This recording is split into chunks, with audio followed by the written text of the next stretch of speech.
Okay, we'll stop that. All right, let's go to work. All right, but this is number 7.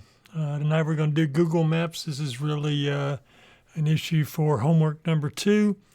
We're going to cover 5 web pages about how to use Google Maps, and then we'll come back and we'll apply all this and look at the specific parts of the second assignment. Okay, so this is going to be reasonably straightforward. It works in all the browsers, so this shouldn't be a really big deal.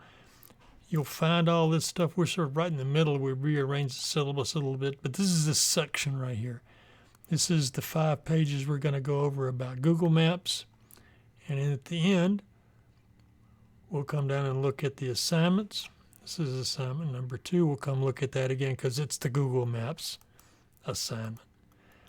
So first thing we'll do is we'll come down here and we'll start through. We'll just walk through all 5 of the maps this way. So I've got these all preloaded here in these 5 pages, so I'm not going to come back to the syllabus every time. I'm just going to skip down these 5 pages, part 1, part 2, part 3, part 4, part 5. So if you watch it up here, it goes part 1, part 2, part 3, part 4, part 5. Okay, so we're on the syllabus, and we're going to cover all of these, and then we're going to come back and cover the assignment. Okay, so here's part 1. Google Maps. Okay, the first thing you got to worry about paying Google. Okay, so you need to go get an API key from Google. Chances are you haven't done this, but on the syllabus here on this page under part 1, this is where you go sign up, and you're going to get this key. Now, this is largely how Google's going to collect money from you if you start hitting the map 1 million times a day. So if you're General Motors and you want to put a map on there that millions and millions of people are going to look at, GM has an API key of their very own, and they're getting millions of hits a day, and they're probably having to pay Google for that. But there's a reasonably good limit on that. This is the usage limits here. Nothing you and I are going to do is going to create any kind of wave over at Google in terms of losing monetary resources because we hit this maps a couple of times. So what you're going to do is if you just go through this process and get a key. If you don't feel comfortable with doing that because they're going to ask you for a credit card, you can use mine. Okay, so we'll talk about that as we go along. Okay, so but you got to have a key. So let's look at the key here. So here's my key. Make this a little bit bigger so you can actually see the thing. So here's my key. It's just a long string of numbers right here. It's in every one of these web pages. These web pages are public. Anybody can come to these web pages. Anybody can see my key. It's not secret. It's just a billing mechanism for Google if you happen to get successful. And you got to generate a whole lot of usage from this API key because every time you use Google Maps, this API key is sent to Google. Google checks to see how much usage there is on it. Normally, it's in our case, it's not going to be very much, and they're not going to get excited. We hit that API key hits Google 1 million times a day, and somebody's going to have to pay for that.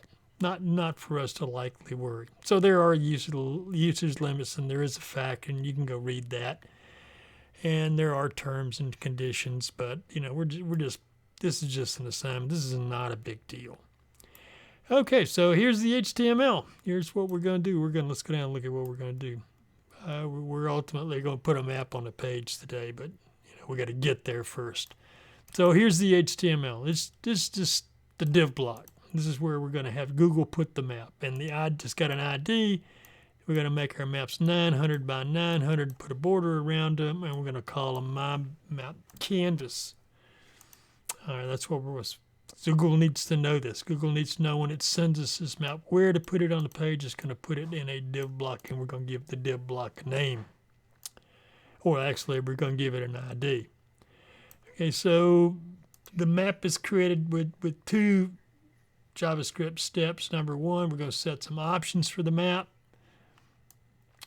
And then we're going to talk about latitude and longitude. So we're going to step aside here, and we're going to look at latitude and longitude, which you remember probably maybe 6th grade latitude and longitude.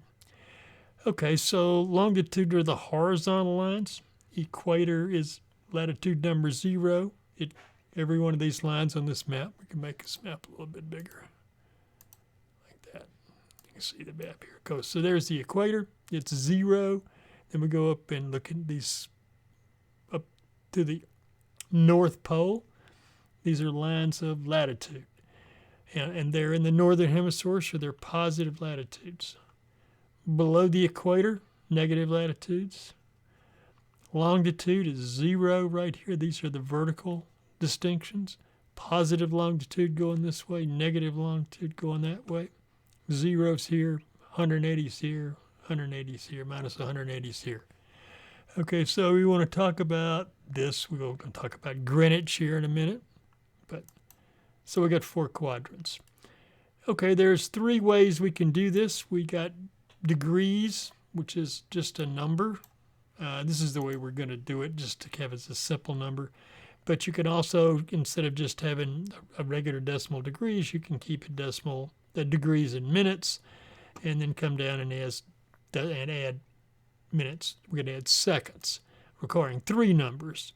Okay, well, let's take the simple version. We'll get this number like this. So Houston's latitude is 29.71, right there.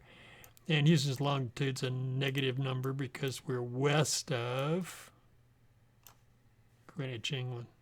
So longitude is negative going this way, positive going this way. So we're in the western hemisphere and the northern hemisphere. Okay, so here's Houston. Here's Sydney, Australia. Now here's how if we do it if we use 2 numbers using degrees in minutes and then degrees, minutes, and seconds. But we're not going to do that. We're going to take the simple version where it's 2 integers numbers, 1 for latitude and 1 for longitude.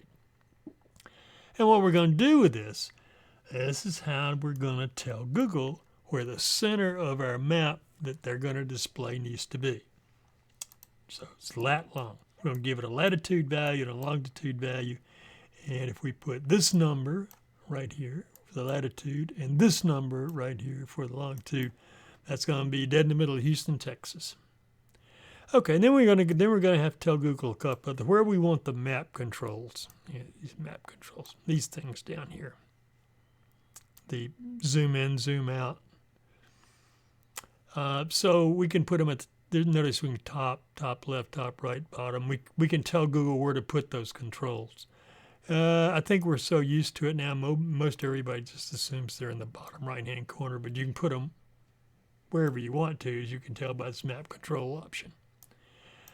Zoom, okay, that's how close we're going to get, and zoom's a number between 0 and 21. Okay, so notice this one, we don't have, this is the zoom option here, so let's go all the way in right here, or all the way out. 21 clicks from the world view down to campus here in Houston, Texas. Boom, there's my office. Okay, so zoom, zoom's a pretty obvious sort of thing to be talking about here. Okay.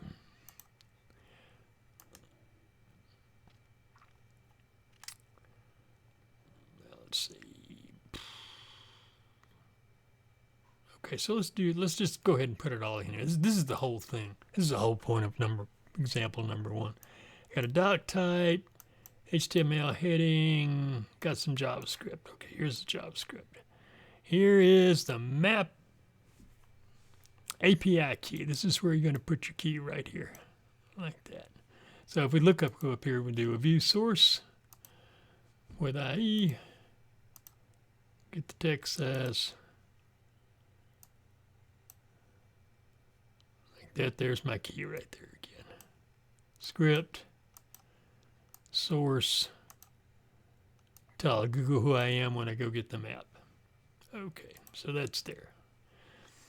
All right, so now here's the JavaScript for the map. This is really short, right? So we're going to say initialize, get started. We're going to set our options. We're going to set the value of zoom. And we're going to set the center of the map right here. Houston, Texas. We're going to put the latitude and we're going to longitude. And we're going to say, make me a map and put it on this div block. Here's my div block right here on the HTML page. Here's the body of my page. Here's where I want the div block. This is where I connect the two things with this ID. The map is to be put on that div block ID. Really simple. Really a simple idea. We get the map. So it's the center of Melcher Hall and the University of Houston campus in Houston, Texas. It's the center of our building. We have this nice target. You know, it's a big diamond with a big round thing in the center of it. Okay, so that's like part one. Put a map on the screen. It's going to take an API, a valid API key to get this to work.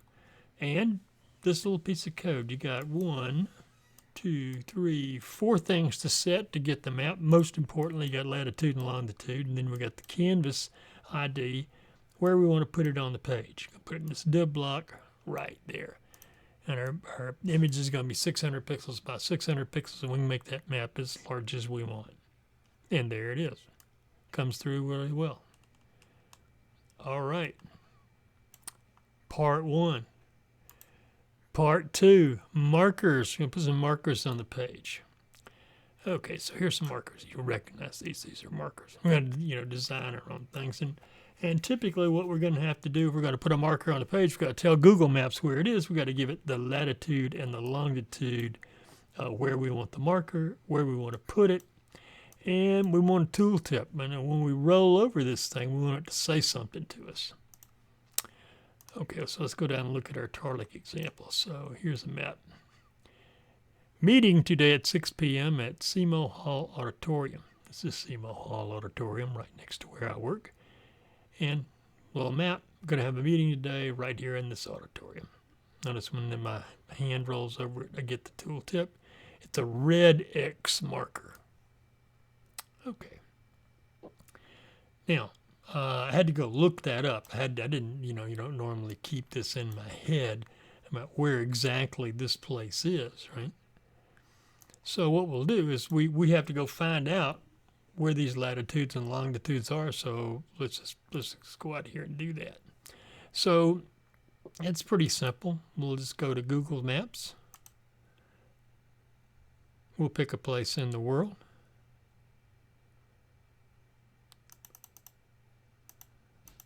Looks like we're in Houston. We're somewhere near Houston. There we go. Okay, so let's just zoom in.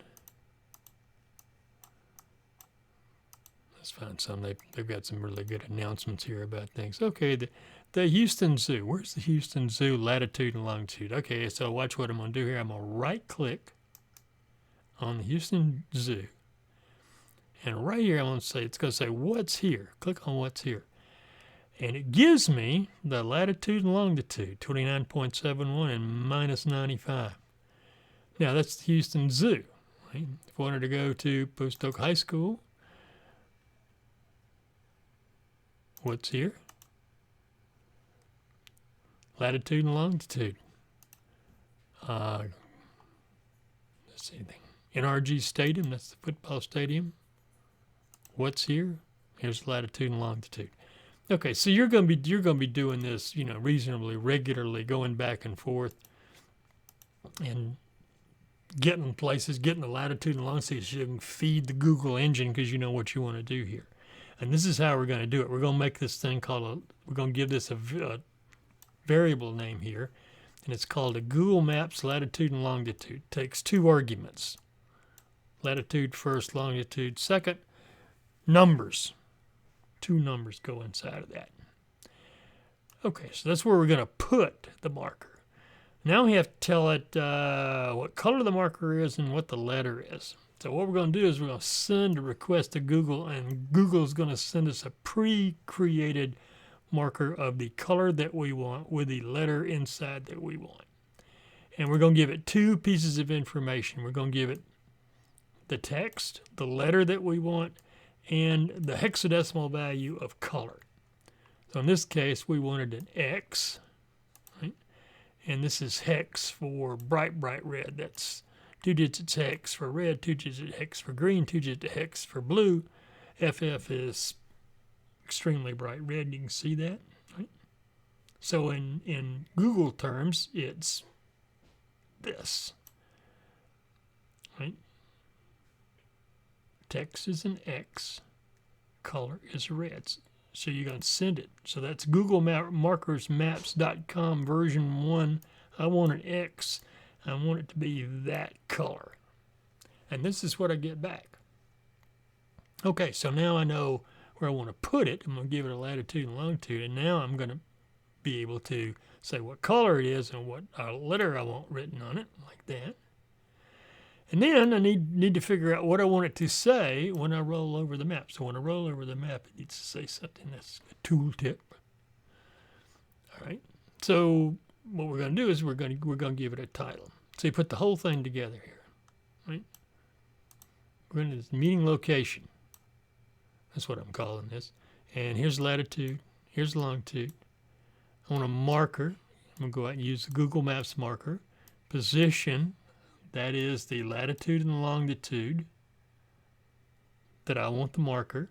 I want it to go on my map. Image, text, title. It's called title. I don't know what I call it. Title. It's title. What you want to say when you roll over the marker. Pretty simple. So this is all it takes, right? Pretty simple. Okay. So here's the whole thing. Here's my doc type. Here's the HTML. Here's my API key. Here's the script. Set my map options. Zoom 18, just like before. Latitude, longitude. That's the center of Melcher Hall. Map canvas. That's the name of the div block where I want you to put the map. Here's the latitude and longitude pair. I want you to call the latitude and longitude meeting location.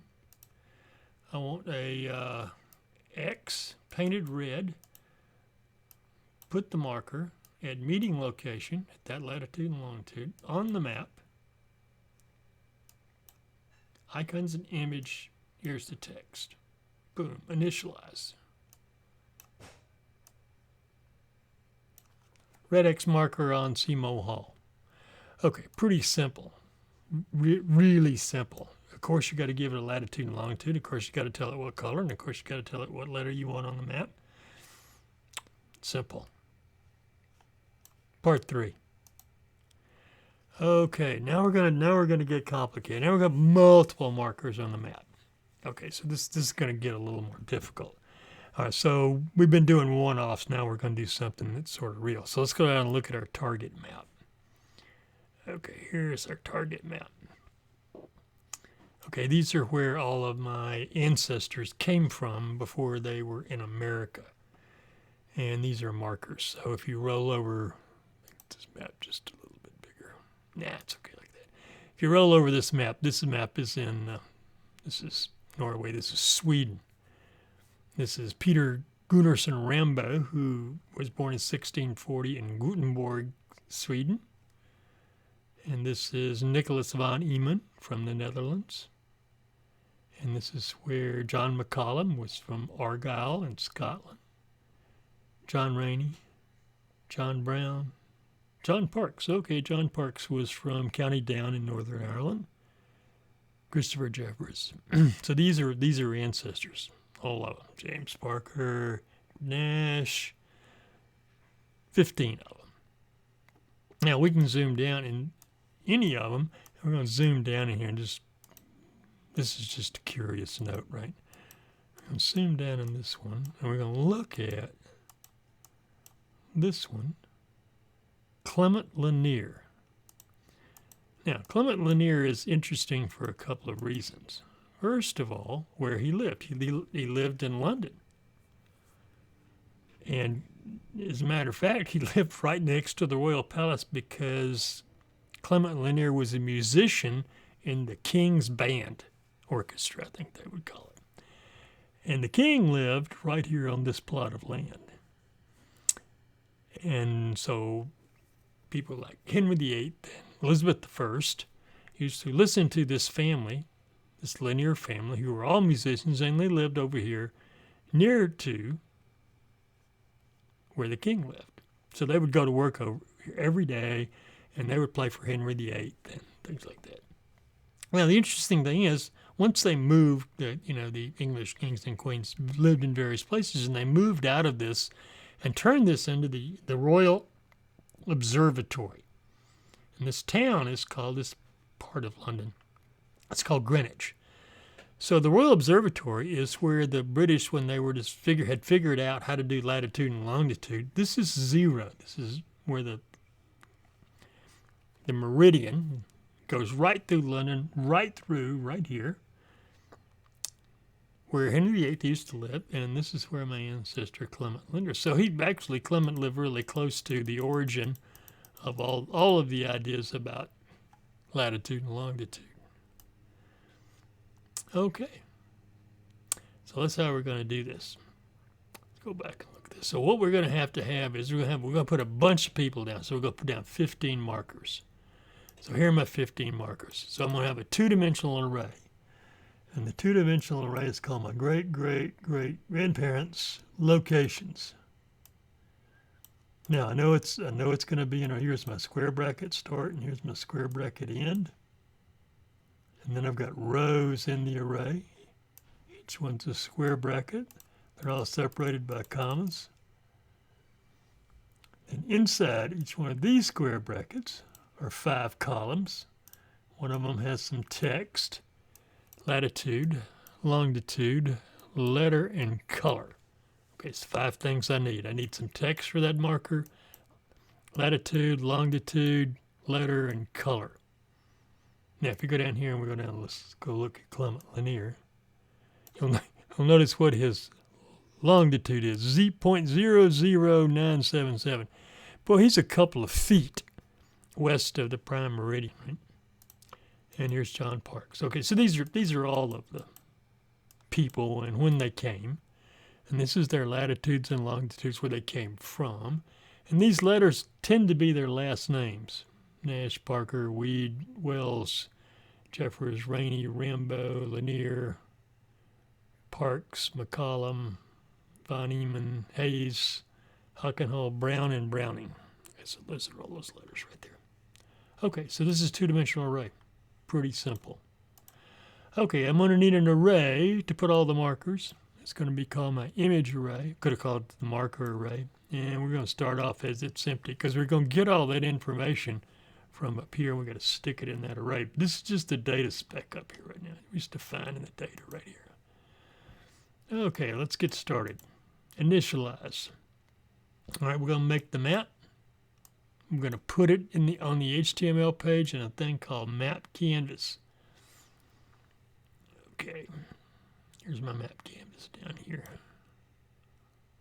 I should have showed you the HTML. Okay.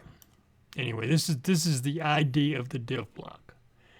All right, now I'm going to do something different. I'm not going to put the center of the map because I don't know where the center of the map needs to be when I got 15 different markers.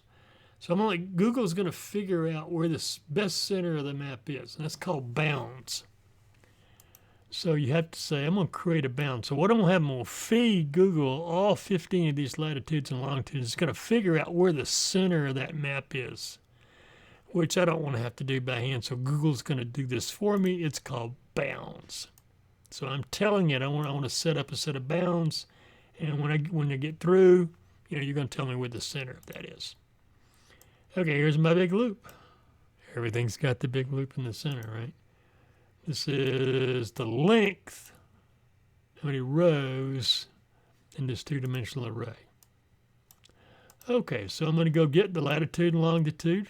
I get the latitude out of column 1. This is the second column. First column right here. Second column, third column.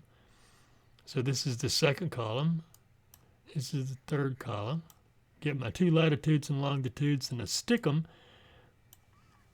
in this thing called this latitude and longitudes. Then I'm going to feed those latitudes and longitudes to the bounds process right here. Extend the bounds to include these latitude and longitude. I'm going to make a new image. I'm going to go get the new image. It's in column 3. It's the letter of the image that I want. And in column 5, index 4. Here's the color I want in hexadecimal. Make me the marker. It's marker number I at this latitude and this longitude. Boom, boom. Boom, boom, boom, boom, boom, boom, boom, boom, 15 times. It lays them down. Then it says to the bounds array, fit bounds. Go figure out where the center of the map is. Okay, every time I called this marker, it went down here and it put the latitude. We're going to put it on the map. Got the icon right here. And the text for the tooltip, column 0, first column information right here. That's part of the marker. Okay, what do we want to do when we click on the marker? We want to set the zoom to 16. So, and then wherever we click, we're going to set the center of the map at that latitude and longitude. That's it. So the big process is laying out the data. We got to go look up these 15 latitudes and longitudes, figure out what we're going to say, come up with some reason to choose the letters and some colors. I'm going to put it in this array, roll through all 15 locations, get the latitudes and longitudes, latitude out of this column, longitudes out of this column, make the markers, and here's the letters I want with the markers in this column, and here's the colors. Roll those things around, make all the markers. As we're making the markers, we're also going to go along and we're going to tell it what the tooltip's going to be when we roll over the marker. And whenever you click on one of the markers, you set the zoom to 16 and set the center of the map at that location. Okay. Not that complicated. And we run this routine called initialize when the body of the page is loaded. So this is called initialize. Initialize is right here. This is data. We don't execute that, we execute this. Boom, that. This function's called right here. We call this 15 times. Pretty simple. Makes a nice looking map. And all my tooltip works. There's Clement Lanier, 1628. Peter Hayes, John Hockenhull. Pretty good concentration all around the British Isles.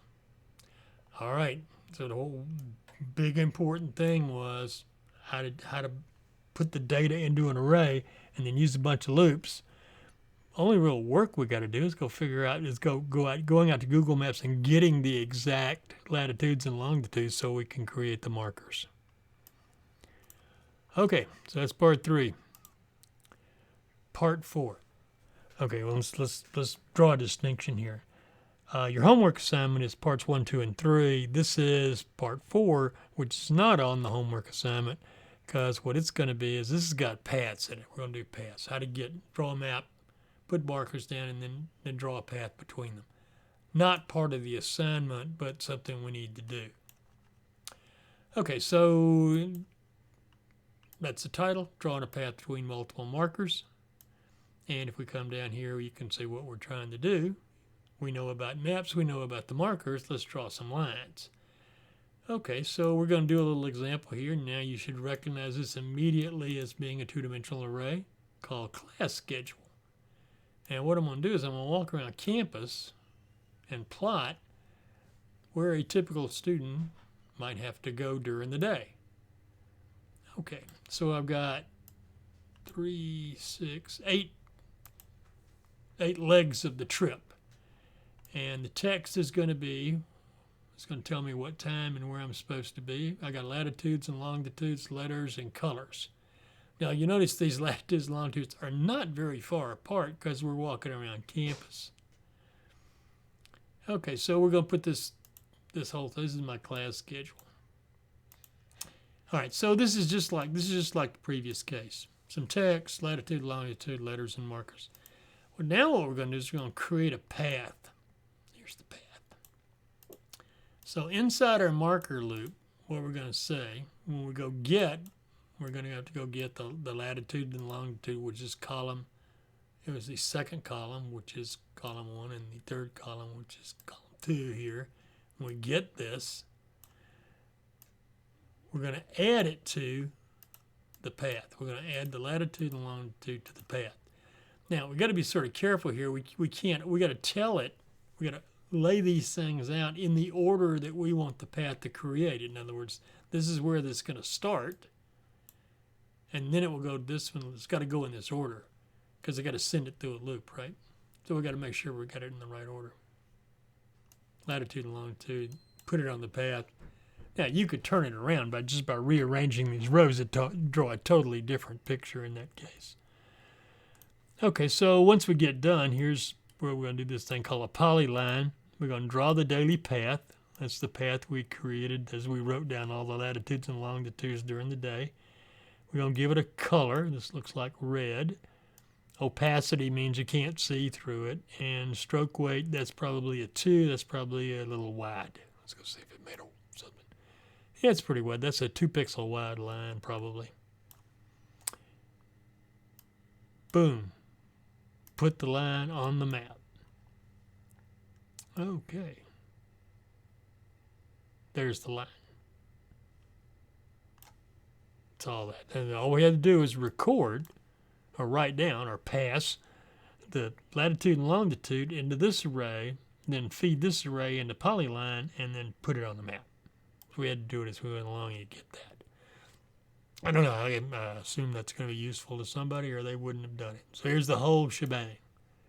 Here's my daily trip around campus, starting off at Zoom 17. Here's the latitude and longitude. Here's my loop. Get the latitude and longitude out of the arrays. Set up a place to store the icon. Go get the icon using the 4th column as the letter, 5th column as the color. Add the latitude and longitude to the path. Make the marker. When we get through, draw the path. Put it on the map. Boom. Done. Simple. Pretty rare case, but you can see this. It's always sort of the same idea with the Google guys, right? We're not going very far off in this API. All right. Last big example. Okay, so this is sort of a global example, and this is a lot of markers here. We're going to try to simplify this. This is where these are my ancestral family names, where they came from, and where they ended up. So I've got all of these family names. This is my mother's side. This is obviously my side. So we're going to simplify this a little bit. We'll just turn off. Well, yeah, let's turn off some of them. Let's just turn off my mother's side. We'll come back and look at them later. Say no Nash here. Okay, turns off all the Nashes. So this is just the Parks family. And so let's go over here. Let's simplify that. Let's just look at Europe only. Okay, let's look where these people came from. So this is Adam Rankin, John Brown. Here's John Parks of County Down, Ireland. These are all the Parks people. Again, they look like a reasonably tight distribution, although we have 2 Germans, 1 French, 1 Belgian, 1 Dutch. A little bit broader. But if you put them all back on there, right, and just do Europe only, put all the Nash back on there, you can see it's still a reasonably good distribution of people all over Europe. Okay, let's take the Nashes off. Let's take U.S. only, and you can see what happens when this group got to America. Okay, so let's just take it down. Let's get rid of the Hayes and the Hockenhalls and the Browns and just look at the Parks group. And what happens is you see, and virtually all these families, all of my families came from Europe, came into Philadelphia area and came down. This is called the Great Wagon Road. This is prior to the American Revolution in the 1630s, 1650s, some of them in the 1600s.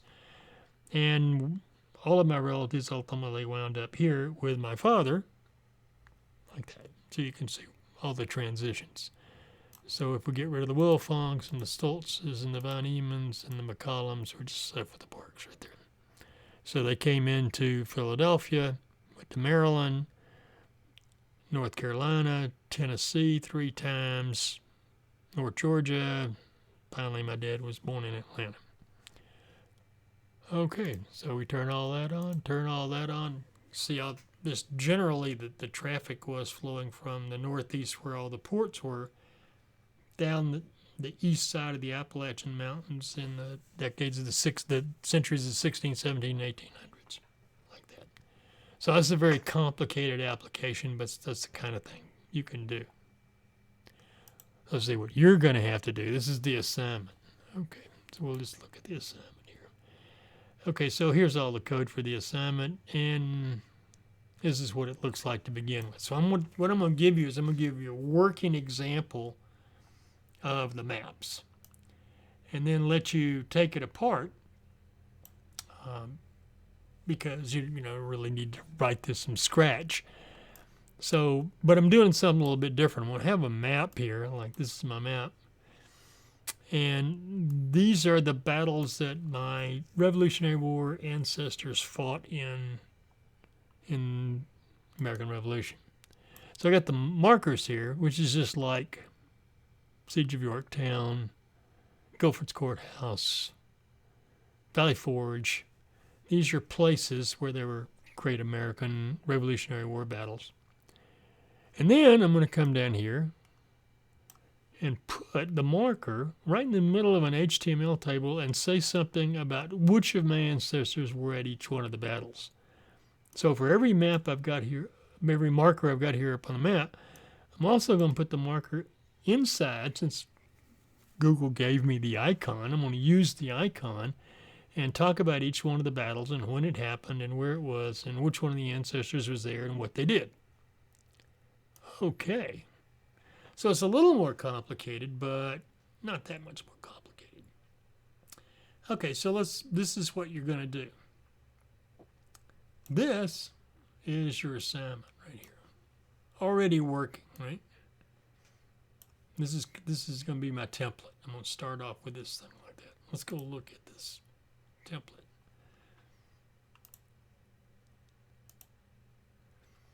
Okay. Now, this template is different from the thing on the assignment, okay? So, here's the template. All right, so what we're going to have to do is we're going to have to get the data.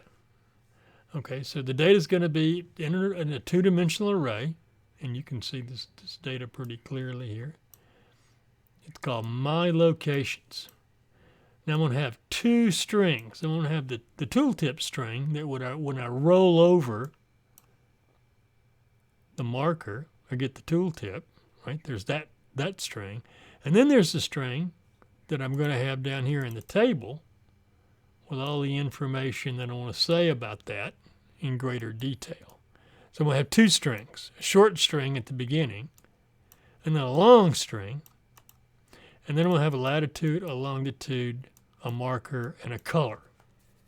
I've just got to edit an extra thing. So this Kettle Creek, this was a small Revolutionary War battle in Georgia. And so this marker comes down here and sits like that. Okay, and so I have a whole string of these, reasonably large string of these. I got 15 different people.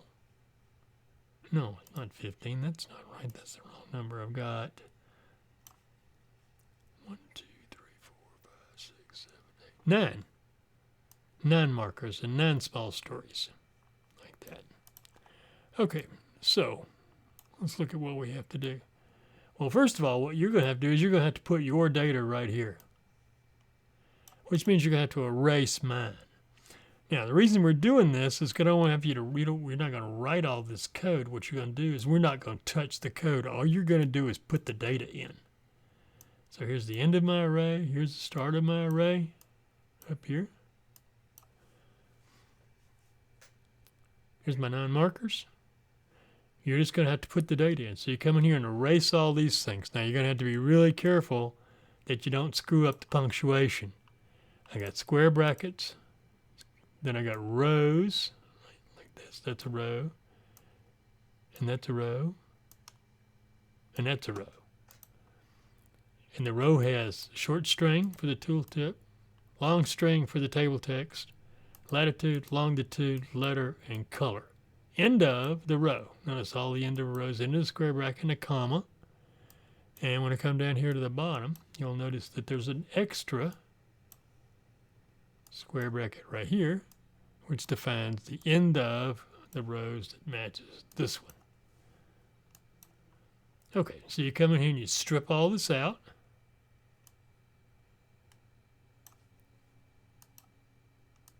There we go. So we're going to make a tier. We're going to start our table.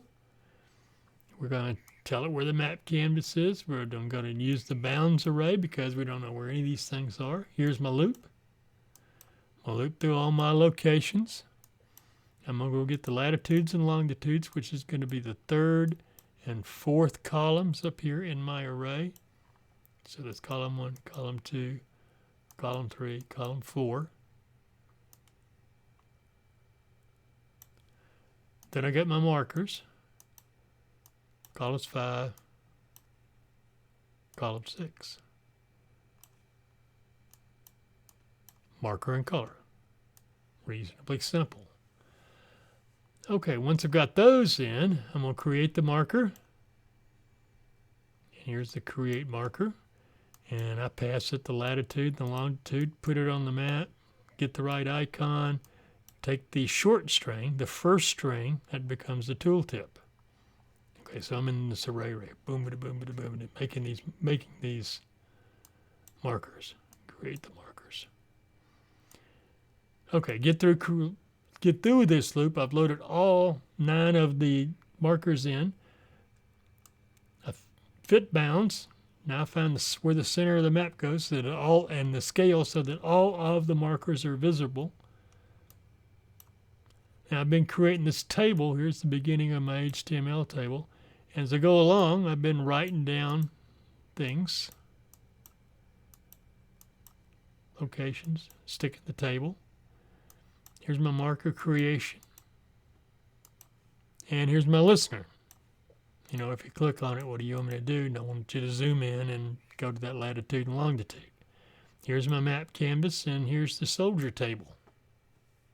Wow, it's really simple. Really simple. Don't mess with the code. All you have to mess with is getting the data in. Leave the code alone, and this will work. You go screwing around with the code, I'm going to have to fix it if you break it. So, or you can fix it. All right, so you're going to give me 6 items per person. And then the obvious question becomes, what is this a map of? I don't really care in this assignment what it's a map of. Where you went on your summer vacation, you know, where you've traveled around the United States, where you visited when you went to Italy. Doesn't make any difference. Some map, you make up the map. It's very, very straightforward. Okay, so that's assignment 2. So the assignment 2 for your, sort of future reference is right here. This gives you all 5 of those pages, gives you the template assignment, the template for the assignment that you're going to copy and use. And as usual, it's going to be due on last day of class on April 27th. So all the stuff about it's right here. This should be actually sort of fun to do if you've never done this before. There's a couple of interesting things you could do with it. You could do some things like if you're having a party, you can send somebody a web page that's got the map on it. You could draw the map for them. I have a lot of friends that can't find their way, out of a tin can, so they need a map. Might be useful for you to do that. There's you see Google Maps everywhere. It's a very nice tool, and it's a good service to learn. For all you MIS majors, you're going to be doing a lot of this web service stuff. This is a relatively useful tool where you go out on the web and you get this service and you bring it in and you customize this service for yourself. So this is our first example of that, and we're going to see a lot more examples as we go along. So let's play our way out of this.